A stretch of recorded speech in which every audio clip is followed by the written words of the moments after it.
പണ്ഡിറ്റ് കറുപ്പൻ മാസ്റ്ററുടെ 86-ാം ചരമവാർഷികം പണ്ഡിറ്റ് കറുപ്പൻ സ്മാരക ട്രസ്റ്റിൻ്റെ ആഭിമുഖ്യത്തിൽ ചെറായി തിരുമനാംകുന്ന് സമുദായ ചന്ദ്രിക സഭാ ഹാളിൽ നടത്തി.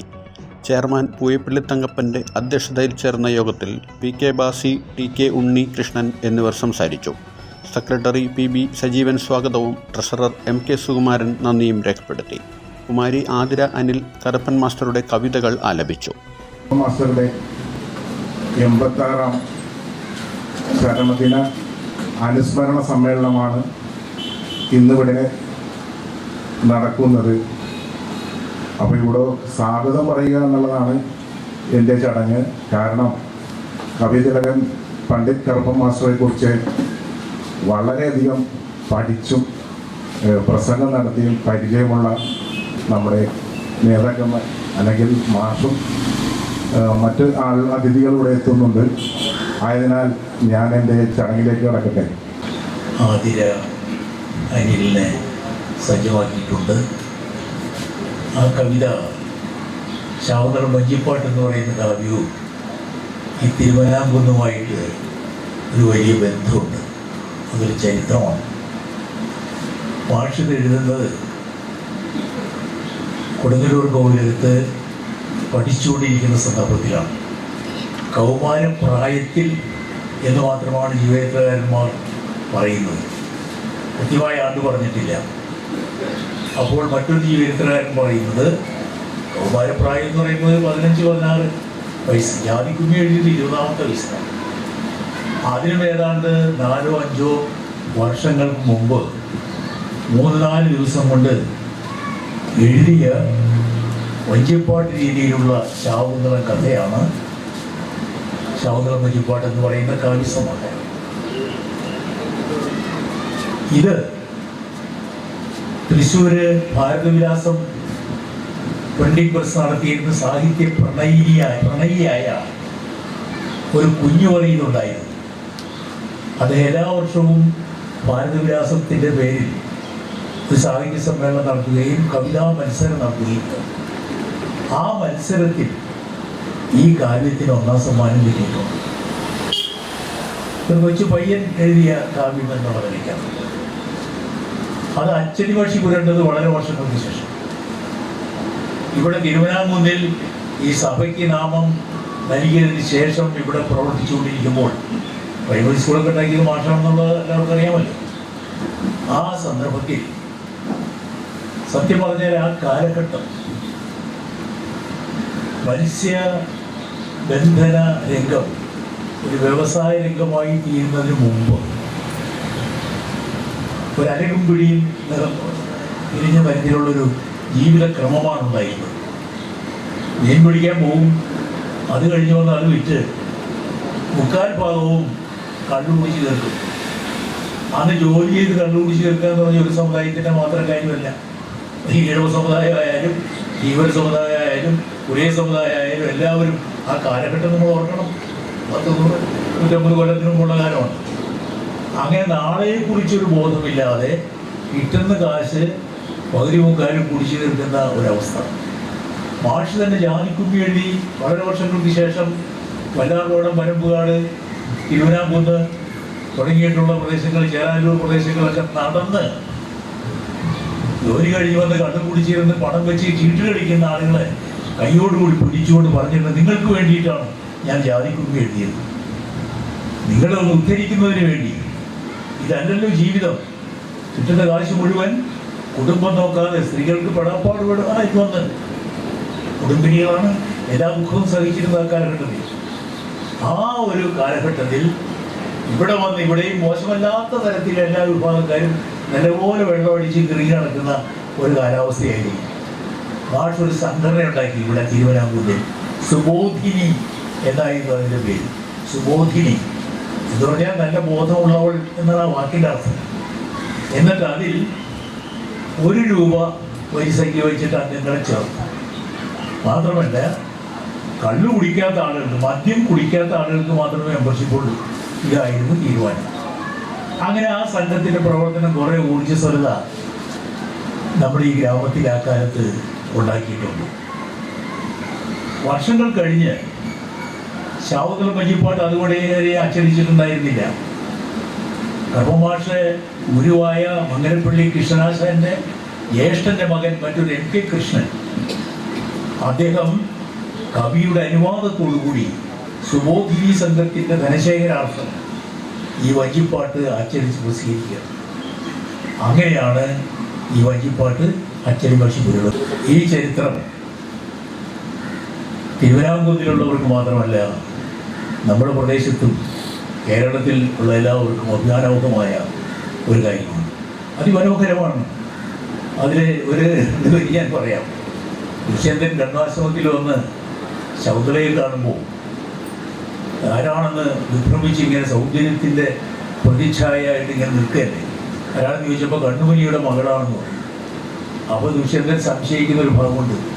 മൂക്കു പൊത്തി കണ്ണടച്ച് ട്രിക്ക് ചൊല്ലും മാമോനിക്ക് മക്കളുണ്ടായെന്ന കാര്യം ഞാൻ അറിഞ്ഞില്ല.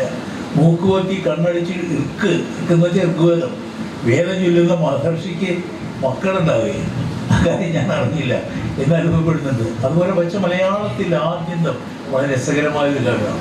അതിൽ കുറച്ച് ഭാഗം ഇവിടെ നമ്മുടെ പ്രിയപ്പെട്ട കുട്ടി ആതിര അനിൽ ആരംഭിക്കും. അതിനുവേണ്ടി ആതിരേശു. പൂർവംശജാതനായ ചാരുരൂപൻ ദുഷ്യന്തൻ പണ്ടാരണ്യത്തിൽ നായാടുവാനായുധമോടും കതിരവാശങ്ങൾ കുക്കും കുതിരകൾ ഘടിപ്പിച്ചിട്ടിതരമിയലയുന്ന രഥത്തിലേറി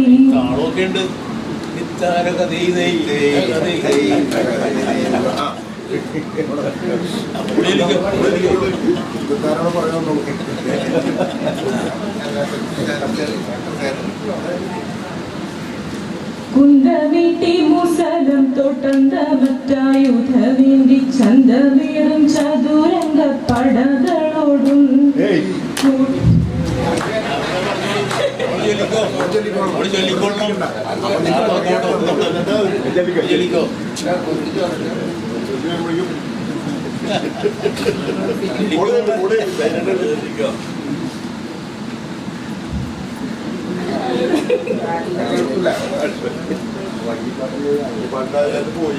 കൂടിയടവിയിലെത്തി കാടിളക്കി കൂക്കി വിളിച്ചോടിച്ചോടി ജന്തുക്കളെ ഭയപ്പെടുത്തി ഒട്ടനേകം ദുഷ്ടമൃഗക്കൂട്ടങ്ങളെ കൊല ചെയ്തു ചിട്ടയൽ ഭൂമി നിന്നു വേട്ടയാടുമ്പോൾ എന്തുകൊണ്ടു മതി കാന്തി ചിന്തുമൊരു നല്ല പുള്ളി പൊൻതൂകീരന്മാരെ കണ്ടു പിന്തുടർന്നപ്പോൾ ബാണം കൊള്ളുമെന്നു വെച്ചിട്ടിടമടിക്കടി പിൻകൺ കോണയച്ചു രാജാവിന്റെ രഥം നോക്കിയും ദർഭപ്പ കൊടി ചവച്ചതർഭീരണം പൊക്കി നിർഭരം ഗമിച്ചു വനഗർഭത്തിലേക്ക് നില്ലു നില്ലെന്നവർ നിശം കൊല്ലുവാനായി അമ്പെടുത്തു വില്ലു ചേർത്തു മാനിൻ പിമ്പെ ചെല്ലുന്ന നേരം രണ്ടു മുനി കുമാരന്മാരുണ്ടു വന്നു തടുക്കുന്നു കണ്ടു പാരം ഭക്തിയും ഉൾക്കൊണ്ടു ഭൂപാലൻ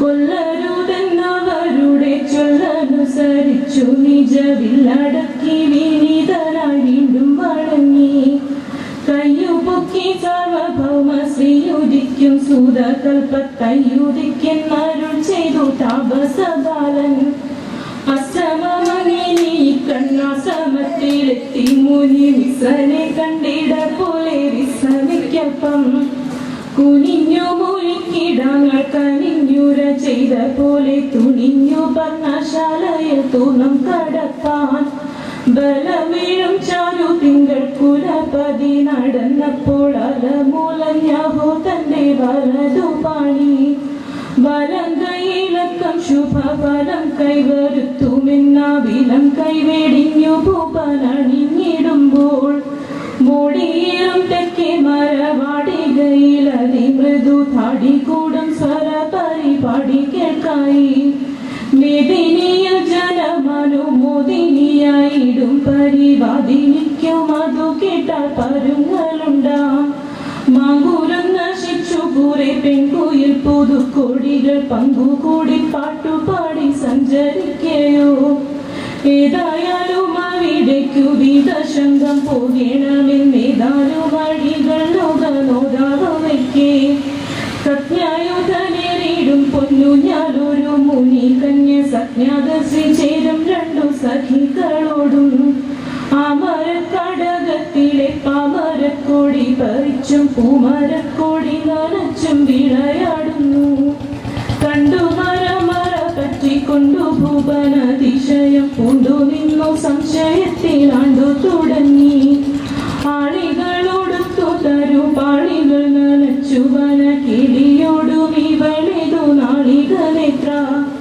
കാളിമക്കച്ച മൗലിയാടി വന ശരണ്യോ വെളി കഴിഞ്ഞിരിക്കുന്ന വരാകനയോ കാളിടുമലങ്കവഗ്നിക്കുള്ളിലകപ്പെട്ടവരെ ധൂളിയാക്കാൻ പിറന്നുള്ള കാളിയമ്മയോ ലളിതയൗവന കാന്തി മേടിക്കും ഇവളെക്കാളും മോളിൽ ഗണ്യയായിട്ടൊരു മോഹിനിയുണ്ടോ നാളികൾ നളിന ശരകേളിയാടാൻ എനിക്കായി നാളിക സാലനം ചമച്ച മാളികയാണോ താളിളമ്മകൾക്കു വേണ്ട പാളികളുത്തുല്ലസിക്കുന്നോളിവളാരും ഇവളെ തോളിലേറ്റിടും കാമുകരല്ലാത്ത കണ്ണാമുനിക്കു മകളായിട്ട് മുകിൽ വേലിയുണ്ടാകുവാൻ ന്യായവുമില്ല. ആ കാലഘട്ടത്തിൽ കേരളത്തിലെ സാമൂഹിക സ്ഥിതി നമുക്കൊന്നും സങ്കല്പിക്കാൻ സാധിക്കുന്ന തരത്തിലായിരുന്നില്ല. ഇങ്ങനെയൊക്കെ കൂടിയിരിക്കാൻ അവകാശമുണ്ടായിരുന്നില്ല നമുക്കർക്ക്.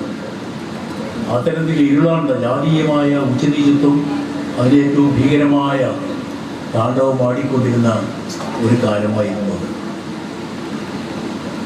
സഹസ്രാബ്ദങ്ങൾക്ക് മുമ്പ് ആരോ രചിച്ച മനുസ്മൃതി എന്ന പ്രാമാണിക ഗ്രന്ഥം ബ്രാഹ്മണനാണ് ഈ ലോകത്തിൽ ഏറ്റവും ശ്രേഷ്ഠനെന്നും അയാളുടെ ശാസന അനുസരിച്ച് മാത്രം പ്രവർത്തിക്കാൻ വിധിക്കപ്പെട്ടവരാണ് മറ്റുള്ളവരെന്നും ആണ് മനസ്സിലാക്കുന്നത്.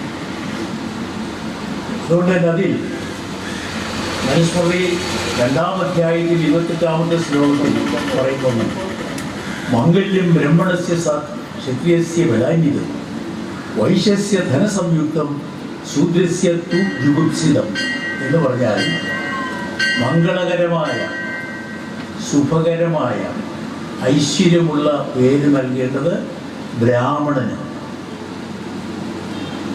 ക്ഷത്രിയസ്യ ബലാന്വിതം, ക്ഷത്രിയന് കൊടുക്കേണ്ട പേര് ബലത്തിൻ്റെ, അവൻ രാജ്യം ഭരിക്കുന്നതാണ്, രാജാവാകുന്ന ക്ഷത്രിയ മരം, അവന് ബലത്തെ കുറിക്കുന്ന പേരാണ് നൽകേണ്ടത്.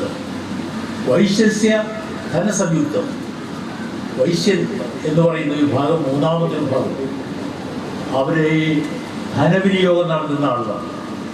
ശിവമന്ത്രി ബാലഗോപാലിൻ്റെ വകുപ്പ് ധനപരമായ കാര്യങ്ങൾ. ഈ 3 ജാതികളുമാണ് അഭികാമ്യരായിട്ടുള്ള ആളുകൾ, ശ്രേഷ്ഠരായ ആളുകൾ. ബാക്കിയൊക്കെ ശൂദ്രന്മാരാണ്, ജാതിയിൽ താഴ്ന്നവരാണ്, നികൃഷ്ടന്മാരാണ്. അവർക്ക് കൊടുക്കേണ്ട പേര് ജുഗുപ്സിതം, ജുഗുപ്സ, നിന്ന, വെറുപ്പ്, അങ്ങനെയുള്ള പേര് എന്ന് പറഞ്ഞാൽ ബ്രാഹ്മണൻ, നാരായണൻ, ഗോപാലൻ, കൃഷ്ണൻകുട്ടി എന്നൊക്കെ കൊടുക്കുമ്പോൾ ചാത്തൻ, കണ്ടൻകോരൻ തുടങ്ങിയിട്ടുള്ള പേരാണ് താഴ്ന്നു ഭാഗത്ത്. ഇതാണ് മനുസ്മൃതി അനുശാസ്ത്രം. ഈ ബ്രാഹ്മണ ശാസ്ത്ര പ്രകാരമാണ് നൂറ്റാണ്ടുകളായിട്ട് നമ്മുടെ രാജ്യത്ത് ജാതീയമായ ഉച്ചനീചത്വം നടക്കുന്നത്. താഴ്ന്ന വിഭാഗത്തെ സംബന്ധിച്ചിടത്തോളം അവർക്ക് അക്ഷരാഭ്യാസത്തിനുള്ള മാർഗം ഉണ്ടായിരുന്നില്ല, അത് വിധിച്ചിട്ടില്ല. അത് ദൈവഹിതമായിട്ടാണ് അവർ കരുതിയത്. അവർക്ക് പരാതി ഉണ്ടായിരുന്നില്ല, ഒരു പരാതി അവർക്കുണ്ടായിരുന്നില്ല. കാരണം ദൈവം അവർക്കാണൊക്കെ കൊടുത്തിരിക്കുന്നത്, നമുക്കൊന്നും ഇല്ല എന്നുള്ള വിധി വശകമായ ആ ചിന്തയോടുകൂടി ഇതെല്ലാം അനുഭവിച്ച് കോടാനുകോടി ജനങ്ങൾ ഇരുട്ടിൽ തപ്പി. അവർക്ക് ജീവിതത്തിൻ്റെ മുഖ്യധാരയിലേക്ക് വരാൻ അവകാശമുണ്ടായിരുന്നില്ല, അക്ഷരാഭ്യാസം നേടുവാനുള്ള സൗകര്യങ്ങളുണ്ടായിരുന്നില്ല. എല്ലാ മേലാളന്മാർ പറയുന്നത് കേട്ടു. നിങ്ങൾക്കറിയോ, 19-ാം നൂറ്റാണ്ടിലെ കേരളമാണ് ഏറ്റവും നികൃഷ്ടമായ കേരളം. 19-ാം നൂറ്റാണ്ടിലെ കേരളം എന്നുള്ളൊരു പുസ്തകം ഞാൻ കഴിഞ്ഞ പ്രാവശ്യം സംസാരിച്ചപ്പോൾ ഇവിടെ പറഞ്ഞിട്ടുണ്ട്. ഇവിടെയും അത് വാങ്ങിച്ചു നോക്കേണ്ടതാണ്. അക്കാഡമി, സാഹിത്യ അക്കാദമി പ്രസിദ്ധീകരിച്ചുള്ള 1000-ഓളം പേജുകളുണ്ട്. അതിൽ താഴ്ന്നവൻ്റെയും വലിയവൻ്റെയും ധർമ്മം എന്താണെന്ന് കാണിക്കുന്ന വശങ്ങളുണ്ട്. അത് താഴ്ന്ന വർഗത്തിൽപ്പെട്ട ഒരുത്തൻ സവർണ വിഭാഗത്തിൽപ്പെട്ട ഒരു സ്ത്രീയെ തൊട്ടുപോയാൽ രണ്ടിനെയും കൊന്നുകളയണമെന്നാണ്. താഴ്ന്ന വിഭാഗത്തിൽപ്പെട്ട ഒരു മോഷണം നടത്തിയാൽ അവരുടെ തല വെട്ടിയെടുത്ത് മുഖം തിരിച്ച് കുന്തത്തിൽ കുത്തി പ്രദർശിപ്പിക്കണം. ബ്രാഹ്മണൻ കൊലപാതകം നടത്തിയാൽ പോലും അവൻ്റെ കയ്യിൽ ആമം വയ്ക്കാൻ പോലും പാടില്ലെന്നാണ്. അടിമ വ്യവസ്ഥ എന്തായിരുന്നു കേരളത്തിൽ? എന്താണ് അടിമ വ്യവസ്ഥ? മനുഷ്യരെ ആടുമാടുകളെ പോലെ ചന്തയിൽ കൊണ്ടുവന്ന് ലേലം പിടിച്ച് വിൽക്കുന്നത്. 1812 വരെ തിരുവിതാംകൂറിലും 1824 വരെ കൊച്ചിയിലും ഈ വ്യവസ്ഥ നിലനിന്നിരുന്നു.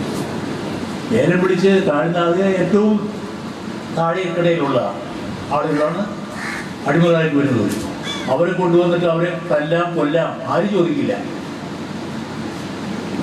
വീട്ടിൽ വളർത്തുന്ന പട്ടിയെ തരികയിൽ ആരെങ്കിലും വന്നു ചോദിക്കൂ എന്നതുപോലെ അത്ര നികൃഷ്ടമായ ഒരു ജന്മമായിരുന്നു അവർക്ക്. അതിൽ തന്നെ രസകരമായ ചില കാര്യങ്ങളുണ്ട്. ഒരു അടിമയുടെ ഭാര്യ വേറൊരു യജമാനൻ്റെ അടിമയാണെങ്കിൽ അവർക്കുണ്ടാകുന്ന മക്കളിൽ ആദ്യത്തെ കുട്ടിയുടെ അവകാശം ഭർത്താവിൻ്റെ യജമാനും രണ്ടാമത്തെ കുട്ടിയുടെ അവകാശം ഭാര്യയുടെ യജമാനും. അങ്ങനെയുള്ള ആലോചിച്ച് നോക്കുന്നത് കേരളത്തിൽ നിലനിന്നിരുന്നതാണ്. അത്ര നികൃഷ്ടമായ ഒരു ആചാരത്തിൽ ആദ്യത്തെ വെടിപൊട്ടിക്കുന്നത് അയ്യാവൈകുണ്ഠസ്വാമികളാണ്. കുറേ ചാവറയച്ചനും വരുന്നുണ്ട്, മഹാനായ ചാവറയച്ചൻ. അതുകൂടി നമ്മൾ അനുസ്മരിക്കേണ്ടതുണ്ട്. അയ്യാവൈകുണ്ഠസ്വാമികളാണ് പിന്നോക്കക്കാരനായ അയ്യാവൈകുണ്ഠസ്വാമികൾ. ഇന്നിപ്പോൾ കന്യാകുമാരിയിലായി പോയ പഴയ കേരളത്തിൻ്റെ ഭാഗമായ നാഗർകോവിലിൽ ആണ് അദ്ദേഹത്തിൻ്റെ ജന്മം. അദ്ദേഹത്തെ മുടിചൂടും പെരുമാൾ എന്നുള്ള അർത്ഥത്തിൽ ഒരു പേര് വിളിച്ചിരുന്നു. അതൊന്നും സവർണര് സമ്മതിച്ചില്ല. ശുചീന്ദ്രൻ ക്ഷേത്രത്തിൽ, നാഗർകോവിലിലെ ശുചീന്ദ്രൻ ക്ഷേത്രത്തിൽ ആരെങ്കിലും പോയിട്ടുണ്ടോ? കന്യാകുമാരി പോകുമ്പോൾ അവിടെ പോകാത്ത ആൾക്കാരുണ്ട്. ആ വ്യാളിയുടെ അകത്തിങ്ങനെ ഉരുണ്ട ശുചീന്ദ്രൻ ക്ഷേത്രത്തിൽ അതിക്രമിച്ച് കയറിക്കൊണ്ട് എല്ലാ വിഭാഗം ആളുകൾക്കും ക്ഷേത്രത്തിൽ പ്രവേശനം നൽകേണ്ടതാണ് എന്ന് പ്രസംഗിച്ചു വൈകുണ്ഠസ്വാമി. അതോടുകൂടി സവർണർ കൂടി അദ്ദേഹത്തെ ഭീകരമായി മർദ്ദിച്ചു. എന്നിട്ട് അറസ്റ്റ് ചെയ്ത് ജയിലിലാക്കി. ആ അവസരത്തിൽ തിരുവിതാംകൂർ ഭരിക്കുന്ന ആരാണെന്ന് അറിയാമോ? സംഗീത കലാവല്ലഭൻ. ഇന്ത്യയിൽ തന്നെ ആദ്യമായിട്ട് ഒരു പബ്ലിക് ലൈബ്രറി സ്ഥാപിച്ച മഹാനായ സ്വാതി തിരുനാൾ ആണ് അന്ന് തിരുവിതാംകൂർ ഭരിക്കുന്നത്. പരാതിയുമായി ചെന്നപ്പോൾ രാജാവ് പറഞ്ഞത് ആചാരങ്ങൾ നിഷേധിക്കാൻ പറ്റുമെന്നാണ്. ഒരുപാട് മഹത്വമുണ്ടായിരുന്ന ആളാണെങ്കിൽ പോലും ജാതീയമായ കാര്യം വന്നു കഴിഞ്ഞപ്പോൾ അദ്ദേഹത്തിന് സ്വാഗതമായി. ഇതായിരുന്നു ഒരു സ്വാതന്ത്ര്യമില്ലാത്ത കാലഘട്ടം. അദ്ദേഹമാണ് ഒരേ ജാതി, ഒരേ മതം, ഒരേ ഉലകം, ഒരേ ദൈവം എന്നുള്ള തത്വം പറഞ്ഞത്. അതാണ് ശ്രീനാരായണഗുരു ഒരു ജാതി, ഒരു മതം, ഒരു ദൈവവും മനുഷ്യനാക്കി മലയാളത്തിലേക്ക് കൊണ്ടുവന്നത്. ആലോചിച്ച് നോക്കുക. 1809 ജനിച്ച് 1851 ഈ മർദ്ദനം ഏറ്റ അവശനായി 42ാമത്തെ വയസ്സിൽ അയ്യാവൈകുണ്ഠൻ അന്തരിക്കുന്നു. കേരളത്തിലെ നവോത്ഥാനത്തിൻ്റെ പ്രഥമ ശില്പി ശ്രീനാരായണ ഗുരു വരുന്നു.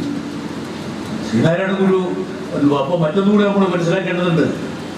ക്ഷേത്ര സ്ഥാപനത്തിന് ആഢ്യബ്രാഹ്മണന് മാത്രമേ അധികാരമുള്ളൂ എന്നാണ് മനുസ്മൃതി പറയുന്നത്. ആഢ്യബ്രാഹ്മണൻ നമ്പൂരിയായ പോലെ നമ്പൂരി പാടാവണം എന്ന് വെച്ചാൽ ജാതിയിൽ തന്നെ ഉപജാതികളുണ്ടല്ലോ.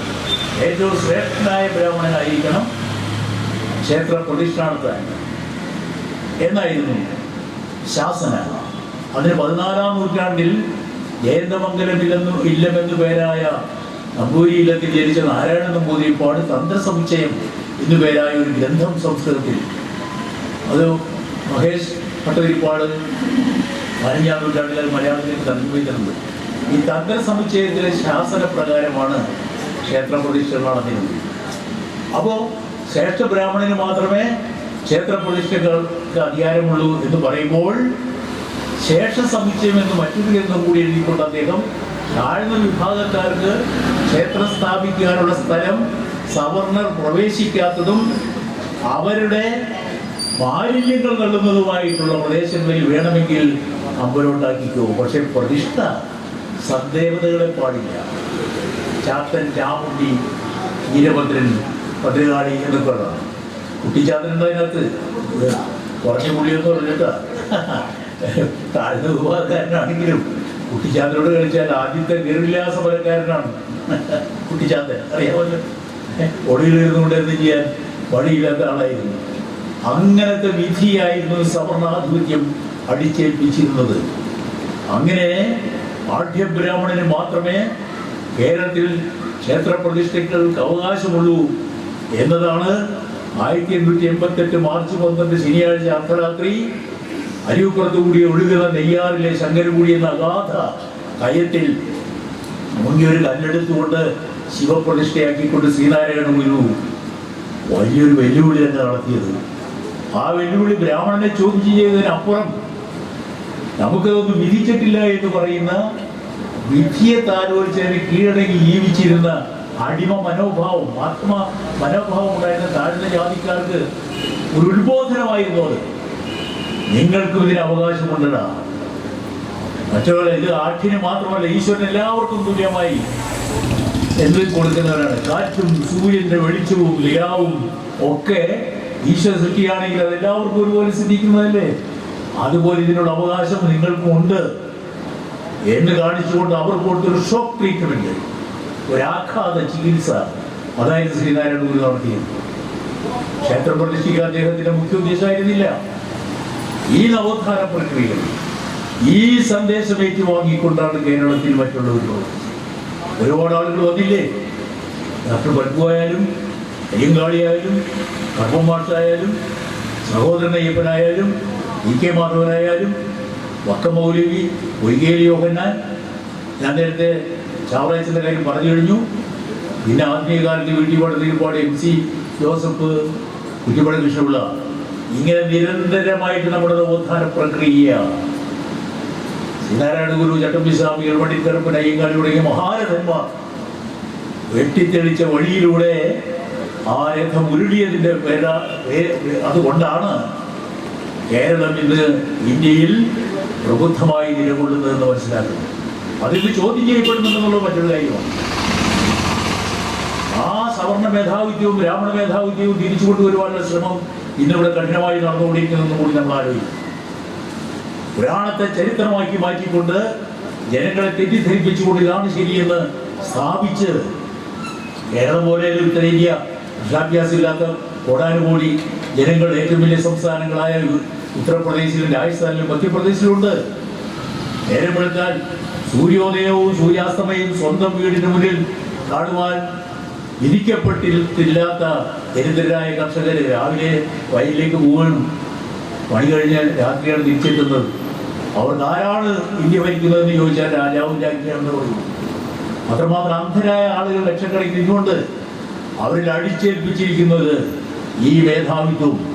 ബ്രാഹ്മണനാണ് ഏറ്റവും ശ്രേഷ്ഠം എന്നുള്ള ആ പഴയകാലത്തെ സത്യം വീണ്ടും കൊണ്ടുവരുവാനായിട്ടുള്ള ആ സവർണ ഫാസിസം തിരിച്ചു കൊണ്ടുവരുവാനുള്ള ശ്രമം നടക്കുന്ന ഘട്ടത്തിലാണ് നമ്മൾ ഈ ജാതീയമായ ഉച്ചനീചത്വങ്ങൾക്ക് എതിരെ കവിതയിലൂടെയും സാമൂഹിക പ്രവർത്തനത്തിലൂടെയും നിയമസഭാ സേവനത്തിലൂടെയും അങ്ങേറ്റം തൻ്റെ ജീവൻ തന്നെ സമർപ്പിച്ചുകൊണ്ട് സേവനം നടത്തിയ കറുപ്പൻ മാസ്റ്റർ അനുസ്മരിക്കുന്നത് എന്ന് മനസ്സിലാക്കണം.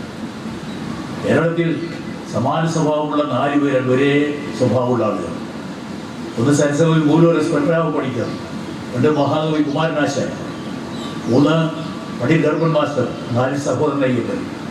ഈ 4 പേരും കവികളായിരുന്നു, സാമൂഹിക പ്രവർത്തകരായിരുന്നു, നിയമസഭാ സാമാജികരായിരുന്നു. 1925 ഒക്ടോബറിലാണ് കൊച്ചി നിയമസഭ രൂപവൽക്കരിക്കപ്പെടുന്നത്. ആദ്യത്തെ നിയമസഭയിൽ തന്നെ ബാലസമുദായത്തിൽ നിന്ന് പ്രതിനിധിയായിട്ട് മാസ്റ്റർ നിർദ്ദേശിക്കപ്പെടുന്നു. അവിടെ ആദ്യത്തെ സഭയിൽ തന്നെ മാസ്റ്റർ ആവശ്യപ്പെട്ടത് സ്വന്തം സമുദായത്തിന് വേണ്ടിയല്ല, തങ്ങളെക്കാൾ കൂടുതൽ കഠിനമായ അവസ്ഥയിൽ കഴിയുന്ന ഒരേ സമുദായത്തിന് വേണ്ടിയിട്ടാണ് അദ്ദേഹം ശബ്ദം ഉയർത്തിയെന്ന് മനസ്സിലാക്കി. ആലോചിച്ചു നോക്കുക. നമുക്കറിയാമല്ലോ, കേരളത്തിന്റെ ചരിത്രത്തിൽ സ്വന്തം സമുദായത്തിൽ താഴെയുള്ള ഒരു സമുദായത്തിന് സംഘടന ഉണ്ടാക്കി കൊടുത്താൽ അത് പണ്ഡിറ്റ് മാസ്റ്റർ എല്ലാവർക്കും അറിയാം. അത് ആവർത്തിച്ച് പറയേണ്ട കാര്യമില്ല. ആദ്യം സംസാരിച്ചത് ഏറ്റവും ആവശ്യമായിട്ട് ഭവിക്കുന്ന ഏറ്റവും ഭാഗത്തിന് വേണ്ടിയിട്ടാണ്. 1928 സഹോദരൻ അയ്യപ്പനും വരുന്നു. ഇവർ തമ്മിലൊരു ജ്യേഷ്ഠാനുജ ബന്ധമുണ്ടായി. മാഷക്ക് ഒരുപാട് വാത്സല്യം ഉണ്ടായിരുന്നു, സഹോദരന് മാഷോട് ബഹുമാനം ഉണ്ടായിരുന്നു. നിങ്ങൾക്കറിയാവിലൂടെ ഇടിഞ്ഞു പൊളിഞ്ഞ് പോയ കെട്ടിടം പ്രകാശാലയം ഓർമ്മയില്ലേ? വോട്ടിന് വന്നിട്ട് രണ്ടുപേരും അവിടെ ഇരുന്നിട്ട് വളരെ സമയം ചർച്ച ചെയ്യുമായിരുന്നു. 4 വയസ്സിൻ്റെ വ്യത്യാസമുള്ളൂ. 1885 കറുപ്പൻ മാഷ്, 1889 സഹോദരൻ. 4 വയസ്സിൻ്റെ സഹോദരൻ ഇളയതായി. വളരെ മാനസികമായിട്ട് ഐക്യമുണ്ടായിരുന്ന 2 പ്രമുഖ മതികൾ. അതാ അപ്പോൾ ആ നിലയ്ക്ക് അദ്ദേഹത്തിൻ്റെ പ്രവർത്തനം മറിച്ചൊന്ന് ആലോചിച്ച് നോക്കുക. ഈ സാമൂഹ്യ സേവനം സഞ്ചാരം തന്നെയാണ്. ശ്രീനാരായണ ഗുരുവിനെ കുറിച്ച് പറയാറുണ്ടല്ലോ, സാധാരണ സന്യാസികളുടെ സാമ്പ്രദായിക രീതിയിൽ നിന്ന് വ്യത്യസ്തമായിട്ടാണ് അദ്ദേഹം പ്രവർത്തിച്ചത്. കാഷായം ധരിച്ച് മുടിയും താടിയും വളർത്തിയ സന്യാസി ആയിരുന്നില്ല ശ്രീനാരായണൻ. ക്ലീൻ ഷേവായിരുന്നു പലപ്പോഴും. സിനോഡിൽ പോകാൻ നേരത്ത് ശിഷ്യന്മാര് കാവി കൊണ്ടുകൊടുത്തു കഴിഞ്ഞു, ഓ അഴുക്കായാൽ അറിയില്ലല്ലോ അല്ലേ എന്ന് ചോദിച്ചിട്ട് അവിടെ പോയത്. വൈക്കം സത്യാഗ്രഹത്തിന് വന്ന് ഒന്നാമത് ശുഭ്രമായ ഖദർവസ്ത്രം ധരിച്ചിട്ടാണ് സ്വാമി വന്നത്. ബാഹ്യമായ വേഷത്തിലല്ല കാര്യം, ആത്മാവ് ശുദ്ധമായിരിക്കണം, അതിനായിരുന്നു നിർബന്ധം. അങ്ങനെയാണ്. അതുമാത്രമല്ല, സാമ്പ്രദായിക രീതിയിൽ ഒരു ആശ്രമം ഉണ്ടാക്കി അവിടെ ഇരുന്ന് ശിഷ്യന്മാരെയൊക്കെ വരുത്തി ഉപദേശം കൊടുക്കുന്ന സമ്പ്രദായമായിരുന്നില്ല. കേരളത്തിൽ ആലുവായി 1914 അദ്വൈതാശ്രമം ഉണ്ടാക്കി, ചെമ്പഴന്തിയിലുണ്ടാക്കി. എന്നിട്ട് പോയ കേരളം മുഴുവൻ സഞ്ചരിച്ചു. സന്യാസത്തിലേക്ക് വരുന്നതിന് മുമ്പ് കടലോരത്ത് കൂടി ഇങ്ങനെ അലഞ്ഞിരിഞ്ഞ് ചെറുപ്പകാലത്ത്. എന്നിട്ട് ഗുരു തന്നെ പറഞ്ഞിരുന്നു, മുക്കുവക്കുള്ളിൽ അന്തി ഉറങ്ങിയിട്ടുണ്ട്, അവർ വാഗപ്പെടുത്തി തരുന്ന ഉണക്കുമീൻ ചുട്ടത് കൂട്ടിയാൽ അവരുടെ കഞ്ഞി കുടിച്ചിട്ടുണ്ട് എന്ന് പിൽക്കാലത്ത് തുറന്നു പറഞ്ഞിട്ടുണ്ട്. എല്ലാ അനുഭവങ്ങളോടും കൂടി കേരളം മുഴുവൻ സഞ്ചരിച്ച് പിന്നെ സിലോണിൽ പോയി, തമിഴ്നാട്ടിൽ പോയി, കർണാടകത്തിൽ പോയി. അവിടെയുള്ള താഴ്ന്ന വിഭാഗത്തിലെ കുട്ടികളെ വാരി എടുത്തുകൊണ്ട് അവരെ പഠിപ്പിക്കാൻ ശ്രമിച്ചു. അങ്ങനെ സഞ്ചരിച്ചുകൊണ്ട് നടത്തിയ ആ സേവനത്തിൻ്റെ മാതൃക തന്നെയാണ് കറുപ്പൻ മാഷ് സ്വീകരിച്ചത്. നിത്യസഞ്ചാരിയായിരുന്നു അദ്ദേഹം. എല്ലായിടത്തും ഇങ്ങനെ നടക്കുക. അക്കാലത്ത് ഇന്നത്തെ പോലെ പോകാൻ സൗകര്യമുണ്ടോ? ഓട്ടോർ കാറുകൾ തന്നെ വളരെ അപൂർവ ആളുകൾ, 4 പേർക്ക് തിരുവാങ്കൂറിൽ പണ്ട് ആദ്യമായിട്ട് കാറുണ്ടായിരുന്നു വന്നവർക്ക്. വലിയ ധൈര്യം നമുക്ക് മാത്രം. ഈ ബോട്ടിൽ സഞ്ചരിക്കുക, വഞ്ചിയിൽ സഞ്ചരിക്കുക, അല്ലാതെ ലക്ഷ്യമൊന്നുമില്ല. അതാണ് മാഷ് ഇവിടെ ഇങ്ങനെ വന്ന് മംഗലപ്പള്ളി കടത്തെടുത്ത് വന്ന് ഇറങ്ങുമായിരുന്നു. അങ്ങനെ വന്നുകൊണ്ടിരുന്നത്. ആ നിലയിലുള്ള സേവനം അത് നീണ്ടുപോയിട്ട് അദ്ദേഹത്തെ സംബന്ധിച്ചിടത്തോളം ഓരോ സ്ഥലത്തും അദ്ദേഹം ഉണ്ടാക്കിയ സഭകളുടെ പ്രത്യേകത പരിശോധിക്കുക. ഏതെങ്കിലും ഒരു സമുദായത്തിൻ്റെ സ്പർശമില്ല. 1903 SNDP സ്ഥാപിക്കുമ്പോൾ ഗുരു കൊടുത്തത് ശ്രീനാരായണ ധർമ്മപരിപാലന യോഗം എന്നാണ്. അതായത് ഏതെങ്കിലും ജാതിയുടെ അല്ല. അതുപോലെ 1907 അയ്യങ്കാളി സാധുജന പരിപാലന സംഘം എന്നാണ് തൻ്റെ സംഘടനയ്ക്ക് പേര് കൊടുത്തത്. ജാതി സ്പർശമില്ല. മാഷ് എത്രയോ സഭകൾ സ്ഥാപിച്ചു. ജ്ഞാനോദയം വടക്കൊച്ചി ഇല്ലേ, സുധർമ്മ സൂര്യോദയം ദേവര, സുധർമ്മോദയം അയ്യമ്പിള്ളി, സന്മാർഗ പ്രദായിനി കുമ്പളങ്ങി, പ്രബോധചന്ദ്രോദയം പറവൂര്, ഇവിടെ സമുദായ ചന്ദ്രിക, കൊടുങ്ങല്ലൂർ കല്യാണദായിനി. എവിടെയാണ് ഒരു അരേ ശബ്ദമുണ്ടോ? അതിശോ അങ്ങനെ നടന്ന് എല്ലായിടത്തും കല്യാണദായിനി ചേരുമ്പോൾ ഞാൻ ഇതൊക്കെ സ്മരിക്കാറുണ്ട്. തിരുവനാകുന്നതിൻ്റെ കാര്യമൊക്കെ ഞാൻ അവിടെ പറയും, അവിടുത്തെ കാര്യം ഇവിടെ പറയുന്ന പോലെ. തിരുവിതാംകൂറിൽ ധീവര സമുദായത്തിൽപ്പെട്ട സ്കൂൾ കുട്ടികൾക്ക് വിദ്യാഭ്യാസത്തിന് സൗജന്യമൊന്നും അനുവദിക്കുന്നില്ല എന്നറിഞ്ഞിട്ട് മാഷ് അവിടെ പോയി. ശ്രീമൂലം തിരുനാളിൻ്റെ കാലമാണ്. അവിടെ ചെന്നിട്ട് അദ്ദേഹം ഒരു കവിത എഴുതിക്കൊണ്ടാണ് രാജാവിന് വാരാകലേശത്തിൻ്റെ ഒരു കോപ്പിയും കൂടി കൊടുത്തിട്ട് നിവേദനം സമർപ്പിക്കുന്നത്. വഞ്ചിക്കാരാകും അസ്മൽ പ്രജകളോട് അധുന തൃക്കടാക്ഷം വരയണം എന്നുകൂടി പറഞ്ഞു. വഞ്ചിക്കാരാകും അസ്മൽ പ്രജകളോട് അധുന തൃക്കടാക്ഷം വരയണം എന്ന് പറഞ്ഞുകൊണ്ടാണ്. താൻ ഏത് ജാതിയിൽപ്പെട്ട ആളാണെന്ന് പറയാനായിട്ട് അദ്ദേഹത്തിന് മടിയുണ്ടായിരുന്നില്ല. നിങ്ങൾക്കറിയോ, ഈ പടം കണ്ടല്ലോ, അതുപോലെ തന്നെയായിരുന്നു. വെളുത്ത് ചുവന്ന് സുഭകനായ മനുഷ്യനായിരുന്നു. അതാണ് കുട്ടിക്കാലത്ത് കൊടുങ്ങല്ലൂർ കൗരവത്തിൽ ചെന്നപ്പോൾ അകത്തുള്ളവർ എന്ന് പറഞ്ഞാൽ അന്തർജനങ്ങൾ നമ്പൂരി കുട്ടിയാണെന്നാണ്. ഇതുകൊണ്ട് നമ്മളെ സ്വീകരിച്ചു, ആളെ മനസ്സിലാക്കിക്കൊണ്ട് തന്നെ. പിന്നീട് അകത്തുള്ള ഒരു കാര്യം മനസ്സിലാക്കി കഴിഞ്ഞപ്പോൾ അവർണ്ണനാണ്, ജാതി കഴിഞ്ഞവനാണെന്ന് പറഞ്ഞാൽ ഇതിന് മുഴുവനുണ്ടായി. തമ്പുരാൻ പറഞ്ഞു കവിതയ്ക്ക് ജാതിയില്ല എന്ന് പറഞ്ഞത് നമ്മൾ ചെയ്തു. നോക്കുക, 1911 സെന്റ് തെരേസാസിൽ പണ്ഡിറ്റാവുന്നതാണ് പേരിട്ടാണ്. പണ്ഡിറ്റ് പരീക്ഷ പാസ്സായി സംസ്കൃത പണ്ഡിറ്റായി ജോലി കയറുന്നു. പിന്നെ കാസ്റ്റ് ഗേൾസ് ഹൈസ്കൂളിൽ കൊച്ചി തമ്പുരാൻ്റെ സവർണ വിദ്യാർത്ഥിനികൾക്ക് മാത്രം പഠിക്കാൻ അവകാശമുണ്ടായിരുന്ന കാസ്റ്റ് ഗേൾസ് ഹൈസ്കൂളിലായി പിന്നെ നിയമനം. അവിടെ ഗർഭഭാഷ കണ്ടതോടുകൂടി കുട്ടികൾക്ക് വലിയ ആഹ്ലാദമായി. ഇത്രയും സുന്ദരനായ ഒരു അധ്യാപകൻ തിരിച്ചുകൊണ്ട് കുട്ടികളോട് സ്നേഹമായി പെരുമാറുന്നു. പിന്നീടാണ് ജാതി അവർ തിരിച്ചറിഞ്ഞത്. അത് വീട്ടിൽ ചെന്ന് പരാതി പറഞ്ഞു, ഇതൊരു താഴ്ന്ന ജാതിക്കാരൻ വന്നാണ് പഠിക്കുന്നത്. രക്ഷാതാക്കൾ അതുകൂടി തമ്പുരാൻ്റെ അടുത്ത് പരാതി കൊണ്ടുപോയി. മഹാനായ മനുഷ്യനാണെന്ന് കൊച്ചി ഭരിക്കുന്നത് രാജാവ്, അദ്ദേഹമാണ് കവിതിലേഖൻ എന്നുള്ള പേര് കൊടുത്തതെന്ന് കൂടി ഓർക്കുക. രാമവർമ്മ തമ്പുരാൻ അദ്ദേഹം പറഞ്ഞു, കറുപ്പൻ്റെ ക്ലാസ്സിൽ പഠിക്കാൻ കുട്ടികൾക്ക് വിസമ്മതമുണ്ടോ? എങ്കിലൊരു കാര്യം ചെയ്യും, അവർ വേറെ സ്കൂളിലേക്ക് പോയിക്കോട്ടെ, കറുപ്പനെ മാറ്റുന്ന പ്രശ്നമില്ല. പെട്ടെന്നുകൂടി പറഞ്ഞിട്ട് ഞാൻ നിർത്താം. ഇത്രയും സുഖകനായ മനുഷ്യൻ എന്താ ഈ കറുപ്പൻ്റെ പേരിൽ കയറിയ ആർക്കെങ്കിലും കൂടെ ആ പേരിൻ്റെ പിന്നിലൊരു ചരിത്രമുണ്ട്.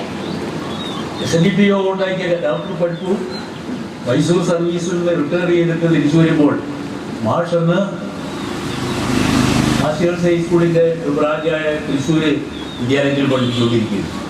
അയ്യാക്കുട്ടി ജഡ്ജി സഹോദരയ്യപ്പൻ്റെ അമ്മയച്ചൻ അയ്യാക്കുട്ടി ജഡ്ജി ചോദിച്ച് ഡോക്ടർ പഠിപ്പു തൃശ്ശൂർ റെയിൽവേ സ്റ്റേഷനിൽ എത്തുമ്പോൾ അവിടെ വെച്ച് കാണാൻ വേണ്ടി ചെന്നപ്പോൾ ഇങ്ങനെ പരിചയപ്പെടുത്തി, ഇതാണ് പടികർമ്മ മാസ്റ്റർ എന്ന് പറയുമ്പോൾ പഠിപ്പു ചോദിച്ചത്, കറുപ്പനോ? അങ്ങനെയാണെങ്കിൽ എന്താണ് ഇത് പാതിരാത്രിയാണോ എന്നാണ്. കാരണം ഇത്ര വെളുത്ത് സുഖമായ മനുഷ്യന് കറുപ്പൻ ആ പേരിൽ മാഷക്കൊന്നും തോന്നിയില്ല എന്നുള്ളതാണ് മഹത്വത്തിൻ്റെ മറ്റൊരു അവസരം. എന്താ പേര് കിട്ടിയെന്നറിയാമോ? പണ്ട് എൻ്റെ കുട്ടിക്കാലത്ത് ഞാൻ കണ്ടിട്ടുണ്ട്. എൻ്റെ പ്രായമുള്ളവരാരും കൂടുതൽ ഉണ്ടാവുമെന്ന് എനിക്ക് തോന്നണില്ല. അവിടെ ആ ചോദ്യം ഞാൻ ചോദിക്കുന്നില്ല. ലാടന്മാരെന്ന് പറഞ്ഞൊരു വിഭാഗം വരുവായിരുന്നു തമിഴ്നാട്ടിൽ നിന്ന്. ലാട വൈദ്യന്മാർ സന്യാസിമാരായിട്ടോ അവർ സിദ്ധ ഔഷധമൊക്കെ കൊടുക്കുമായിരുന്നു. അങ്ങനെ വന്ന ഒരാൾ അത്തപൂജാരി ആയിരുന്നു, അച്ഛൻ ശാന്തിയായിരുന്നു. ഉച്ചപ്പെണ്ണമ്മ ഈ കുട്ടിയെ കണ്ടിട്ട് ഈ ലാടവൈദ്യം കൊടുത്ത പേരാണ് കറുപ്പൻ എന്നാണ്. കറുപ്പൻ, അകത്തിൻ്റെ കറുപ്പൻ എന്ന് പറഞ്ഞാൽ സാക്ഷാൽ ശാസ്താവിൻ്റെ അനുയായികളിൽ ഒരാളാണ്. കറുപ്പനാണ്. അത് അവിടെ ലോപിച്ച് കറുപ്പനാക്കി മാറ്റി. ഇതാണ് ആ പേരിൻ്റെ ഉത്ഭവം മനസ്സിലാക്കിയത്. ഏതായാലും 53 വർഷം മാത്രം ഈ ലോകത്ത് ജീവിച്ചു. ഇത്രമാത്രം കാര്യങ്ങൾ ചെയ്തുകൊണ്ട് എന്നും മറ്റുള്ളവർക്ക് വേണ്ടി നമ്മൾ ആലോചിക്കുക. ഇവരുടെ പേരോർക്കുമ്പോൾ നമ്മളൊക്കെ എത്ര കൊച്ചു മനസ്സിൻ്റെ ഉടമകളാണ്. ഇതര ചിന്ത, മറ്റുള്ളവരുടെ സുഖം, അവർക്ക് സുഖമുണ്ടായെങ്കിൽ മാത്രമേ നമുക്കും സുഖമുണ്ടാവുകയുള്ളൂ എന്നുള്ള ചിന്ത, അത് മഹത്വമുള്ള മനസ്സുകളിൽ മാത്രമേ ഉയരുകയുള്ളൂ. ആ ചിന്തയുള്ളവർക്ക് വെറുതെ ഇരിക്കാൻ പറ്റില്ല. അതിൽ സുഖമായിട്ട് 1-ാം തരം അവസാനം മഹാരാജ് കോളേജിൽ അധ്യാപകനായി നല്ല ശമ്പളവും കിട്ടി സുഖമായിട്ട് ഭാഷയിൽ ജീവിക്കാമായിരുന്നു അല്ലേ? അതിനെല്ലാം ശ്രമിച്ചത് മഹാന്മാരായിട്ടുള്ള എല്ലാവരും അത് അങ്ങനെയാണ്. അവർ ലോക സേവനത്തിനായി പോകുന്നത്. ഈ മഹത്വമാണ് കേരള നവോത്ഥാനം ഇത്ര ശോഭനമാകുവാൻ കാരണങ്ങളിൽ ഒന്ന്. അത് മനസ്സിലാക്കുക. അതുകൊണ്ട് ഈ നവോത്ഥാന നായകനെ സ്മരിക്കുന്നതിലൂടെ നമ്മൾ ചെയ്യുന്നത് നമുക്ക് എത്രമാത്രം വികസിതവും പുരോഗമനോന്മുഖമായ ഒരു ജീവിത സാഹചര്യം ഉണ്ടാക്കി തരുന്നതിന് വേണ്ടി അത്യധ്വാനം ചെയ്യുക. മഹൽ വ്യക്തികളിൽ ഒരാളെ നമ്മൾ സ്മരിക്കുക. ആ ധന്യസ്മരണയ്ക്ക് മുന്നിൽ ആദരാഞ്ജലികൾ അർപ്പിച്ചുകൊണ്ട് ഞാൻ അവസാനിപ്പിക്കുന്നു. സംസാരിക്കാൻ തൻ്റെ ജീവിതം സ്വസമുദായസ്ഥർക്ക് അതിനേക്കാൾ ഉപരി അധകൃതരായിട്ടുള്ള എല്ലാ ജനങ്ങൾക്കും വേണ്ടി ജീവിതം സമർപ്പിച്ച പണ്ഡിറ്റ് കറുപ്പൻ മാസ്റ്ററുടെ 86ാമത് ചരമവാർഷിക ദിനാചരണമാണ് ഇന്ന് കാണുന്ന ഈ മറ്റേ മുന്നേറ്റത്തിനും അതിൻ്റേതായിട്ടുള്ള പങ്ക് അദ്ദേഹം ഗവൺമെൻറ്റിൽ പല സ്ഥാനങ്ങളും വഹിച്ചിരുന്നപ്പോഴും പൊതുസമുദായത്തിനും ഇതര പുലയ സമുദായം ഉൾപ്പെടെയുള്ള സമുദായങ്ങൾക്കും മതകൃത സമുദായങ്ങൾക്കും ഒരുപാട് ആനുകൂല്യങ്ങൾ മേടിച്ചു കൊടുക്കാനായിട്ടുള്ള ഒരുപാട് പ്രയത്നങ്ങൾ ചെയ്ത് സ്വജീവിതം 1938 ഫ്ലോറൻസി മൂലം അന്തരിക്കുകയാണ് അദ്ദേഹം ചെയ്തത്. അദ്ദേഹത്തിൻ്റെ ഈ ചരമദിനം ആചരിക്കുന്ന ഈ ഘട്ടത്തിൽ അദ്ദേഹത്തെ ഒരിക്കൽ കൂടി അശ്രുപൂജകൾ കൊണ്ട് ആദരവ് സമർപ്പിച്ചുകൊണ്ടും ഇങ്ങനെയുള്ള ഈ ട്രസ്റ്റ് നിരന്തരം ചെയ്യുന്ന ഈ പ്രവൃത്തികൾക്ക് ഈ സമുദായ കേന്ദ്രീയ സഭയുടെയും മറ്റ് ഇതര ഇവിടുത്തെ എല്ലാ ജനങ്ങളുടെയും സഹകരണം ഉണ്ടാകുമെന്ന് ഒരിക്കൽ കൂടി കേരളത്തിലെ നവോത്ഥാന നായകന്മാരിൽ വളരെ സവിശേഷത അർഹിക്കുന്ന ഒരു വ്യക്തിത്വമായിരുന്നു പണ്ഡിറ്റ് കറുപ്പൻ്റേത്. കവിതയിലാൻ പണ്ഡിറ്റ് കറുപ്പൻ. ഇവിടെ ഈ ചെറായി പ്രദേശം വളരെ അനുഗ്രഹീതമായ ഒരു സ്ഥലമാണെന്നത് കേരളത്തിൻ്റെ ഒരു പ്രത്യേകത കൂടിയാണ്. കേരളത്തിൽ അറിയപ്പെടുന്ന വളരെ മഹത്തായ ഒരുപാട് കാര്യങ്ങൾ ചരിത്രപരമായി ഉൾക്കൊള്ളാൻ കഴിഞ്ഞിട്ടുള്ള, അല്ലെങ്കിൽ ചരിത്രപരമായി സംഭാവന ചെയ്യാൻ കഴിഞ്ഞിട്ടുള്ള ഒരു നീണ്ടു കിടക്കുന്ന ചെറിയൊരു ദ്വീപപ്രദേശമാണ് ഇവിടെ. അതിൻ്റെ ഒരു ഭാഗമായ ചെറായിയിൽ നവോത്ഥാന പ്രസ്ഥാനത്തിന് മഹത്തായ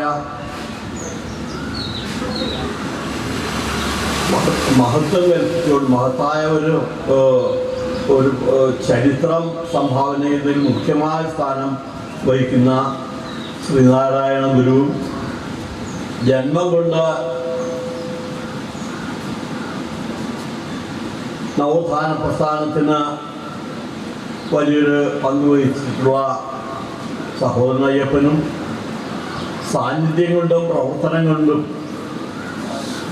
ഈ പ്രദേശത്തെ അനുഗ്രഹിച്ചിട്ടുള്ള പണ്ഡിറ്റ് കറുപ്പനും ഈ 3 പേരും ചെറായിയുടെ മഹത്വത്തെ ഉദ്ഘോഷിച്ചിട്ടുള്ള വ്യക്തികളാണ്. അഥവാ അവരുടെ കർമ്മം കൊണ്ട് ഈ ചെറായിക്ക് മഹത്വവൽക്കരിക്കപ്പെടാൻ സാധ്യത ഉണ്ടാക്കിയ 3 മഹാവ്യക്തിത്വങ്ങളായി. ഈ 3 പേരും തമ്മിൽ പരസ്പര ബന്ധങ്ങളുണ്ടായിരുന്നു. അത് വളരെ പ്രധാനപ്പെട്ട ഒരു കാര്യമാണ്. ശ്രീനാരായണ ഗുരു സഹോദരൻ അയ്യപ്പനെ തേടി ഇവിടെ വരികയും സഹോദരൻ അയ്യപ്പൻ്റെ പ്രഥമ ശിഷ്യനായിരിക്കാൻ ഭാഗ്യമുണ്ടാവുകയും ചെയ്ത ശ്രീനാരായണ ഗുരുവിൻ്റെ പ്രഥമ ശിഷ്യനായിരിക്കാൻ ഭാഗ്യമുണ്ടായ സഹോദരൻ അയ്യപ്പനും അതുപോലെ തന്നെ ഈ 2 പേരുമായി വളരെ അടുപ്പമുണ്ടായിരുന്ന കവി പണ്ഡിറ്റ് കറുപ്പനും 3 പേരുടെയും സാന്നിധ്യവും സഹകരണവും ചിന്തയും പരസ്പര സംഗമങ്ങളും ഒക്കെ ഒരു കാലഘട്ടം സൃഷ്ടിച്ച വലിയ ചരിത്രമായി. അതിൻ്റെ ഒരു ഭാഗമാണ് ഈ സമുദായ ചന്ദ്രിക സഭ എന്ന് പറയുന്നത്. അതായത് പണ്ഡിറ്റ് കറുപ്പൻ ഇവിടെ ചെറായിൽ വരുന്ന നിരന്തരമായി തന്നെ ഈ പ്രദേശവുമായി സമ്പർക്കം പുലർത്തിയിരുന്നു. ഈ പ്രദേശത്തെ ജനങ്ങളുടെ സാമൂഹികമായ വളർച്ച, സാംസ്കാരികമായ പുരോഗതി ഇതിനെ ലക്ഷ്യമാക്കിയാണ് അദ്ദേഹം ഇവിടെ എത്തിക്കൊണ്ടിരുന്നത്. എന്നൊരു കാലഘട്ടം ഇന്ന് നമുക്കറിയാം. ഇതിവിടെ തങ്കഭാഷും ശ്രീ ഭാസിയും ഒക്കെ വളരെ വിശദമായി സംസാരിച്ചു കഴിഞ്ഞ കാര്യമാണ്. എന്തായിരുന്നു ആ കാലഘട്ടം എന്നുള്ളതിനെ ഞാൻ ആവർത്തിക്കുന്നില്ല. ഇന്ന് നമ്മൾ എങ്ങനെയാണ് ജീവിക്കുന്നത്? ഇന്ന് നമുക്ക് ഈ ജാതി ഇപ്പോഴും ഉണ്ട്, ഇല്ലേ? മതവുമുണ്ട്. മതവും ജാതിയും ഒന്നും ആർക്കും തള്ളിക്കളയാൻ പറ്റില്ല. തള്ളിക്കളഞ്ഞാൽ അത് പോവുകയില്ല. കുടഞ്ഞു കളഞ്ഞാൽ പോകുന്ന സാധനമല്ല. നമ്മുടെ കൂടെ എപ്പോഴും ഉണ്ട്, അല്ലേ? നമുക്ക് വേണ്ടെന്ന് വെച്ചാലും അത് നമ്മളെ വിട്ടുപോകില്ല. അതാണ് നമ്മുടെ ജാതിയെ ഉപേക്ഷിച്ചാലും ശരി, ആ ജാതി നമ്മുടെ നിഴല് പോലെ നമ്മുടെ കൂടെ തന്നെ ഉണ്ടാകും. ജാതിയെല്ലാം മതമല്ല പ്രശ്നം. പിന്നെന്താണ്? വിവേചനമാണ്. അസമത്വമാണ്, അനീതിയാണ്. അതാണ് പ്രശ്നം. മനുഷ്യനെ മനുഷ്യനായി കാണാൻ കഴിയാതെ മനുഷ്യനെ അന്യനായും അധസ്ഥിതനായും അധകൃതനായും കാണുന്ന ആ കാഴ്ചപ്പാട് ജാതിയുടെ പേരിൽ ഉണ്ടായ ആ അവസ്ഥയെയാണ് നമ്മളിന്നും എതിർത്ത് വന്നിട്ടുള്ളത്. അല്ല, ജാതിയെ എതിർത്തിട്ട് കാര്യമൊന്നുമില്ല. ജാതി ഇല്ലാതാവണമെന്ന് പറഞ്ഞാൽ ഇത്ര നൂറ്റാണ്ടുകൾ കഴിഞ്ഞിട്ടും ജാതി ഇല്ലാതാക്കാനുള്ള ശ്രമം നടത്തിയിട്ടും ഒരു രക്ഷയില്ല. ജാതിയുണ്ട് അല്ലേ? ഞാൻ ലത്തീൻ ക്രിസ്ത്യാനിയാണെന്ന് എല്ലാവർക്കും അറിയാം, എനിക്കും അറിയാം. പക്ഷെ ലത്തീൻ ക്രിസ്ത്യാനിയാണ്, അല്ലാതെ എനിക്ക് ജീവിക്കാൻ നിർത്തിയില്ല. ഞാൻ എങ്ങനെ ജീവിച്ചാലും ജോസഫ് ലത്തീൻ ക്രിസ്ത്യാനിയാണെന്ന് എല്ലാവരും പറയുമോ അല്ലേ? അത് കാരണം അത് ജന്മസിദ്ധമായി എനിക്ക് ലഭിച്ചതാണ്. അത് മാറ്റാൻ പറ്റൂല. തങ്കം ഭാഷയ്ക്ക് തങ്കം ഭാഷ ജാതി മാറ്റാൻ പറ്റുമോ? ഇല്ല, അത് ജന്മസിദ്ധമാണ്. ജാതിയെ വല്ല അപകടം ഉണ്ടാകും? ഒരു അപകടവും ഇല്ല ജാതിക്ക്. മതത്തിനും ജാതിക്കൊന്നും ഒരു അപകടവും ഇല്ല. ആശയങ്ങൾക്ക് അപകടമില്ല. ഇത് കൈകാര്യം ചെയ്യുന്ന ആളുകളുടെ മനോഭാവത്തിൽ വരുന്ന സംസ്കാരമില്ലായ്മയാണ് മുഖ്യമായ പ്രശ്നം അല്ലേ? അവിടെ മനുഷ്യൻ മനുഷ്യനായി കാണാതെ അന്യനായും നികൃഷ്ടനായും കാണാൻ ശ്രമിച്ചിടത്തുള്ള ആ വിവേചനമാണ് ഇല്ലാതാക്കാൻ ശ്രമിച്ചതുപോലെ. ശ്രീനാരായണ ഗുരു സഹോദരനയ്യപ്പനും പണ്ഡിറ്റ് കറുപ്പനും ഒക്കെ ശ്രമിച്ചത് ആ മനുഷ്യർക്കിടയിലുള്ള വിവേചനത്തെ ഇല്ലാതാക്കണം, സമത്വബോധം ഉണ്ടാവണം, എല്ലാവരും തുല്യരാണെന്നുള്ള ബോധം ഉണ്ടാക്കണം. അതിനായിരുന്നു ശ്രമം. കാരണം അതിനു മുമ്പൊക്കെ ഉണ്ടായിരുന്ന ചാതുർവർണ്ണ വ്യവസ്ഥ മനുഷ്യനെ മനുഷ്യരല്ലാതാക്കി പല തട്ടുകളിലായി വിഭജിച്ച് നിർത്തിയിരുന്നു. പരസ്പരം ചേരാൻ പാടില്ല, പരസ്പരം അടുക്കാൻ പാടില്ല, അകന്നു നിന്നോളണം. അതിനായിരുന്നല്ലോ ദൂരങ്ങള്, ഓരോ ജാതിക്കും അതിരുകളും ദൂരം. ചാനൽ ഷെയർ ചെയ്യുക, സബ്സ്ക്രൈബ് ചെയ്യാൻ മറക്കരുത്.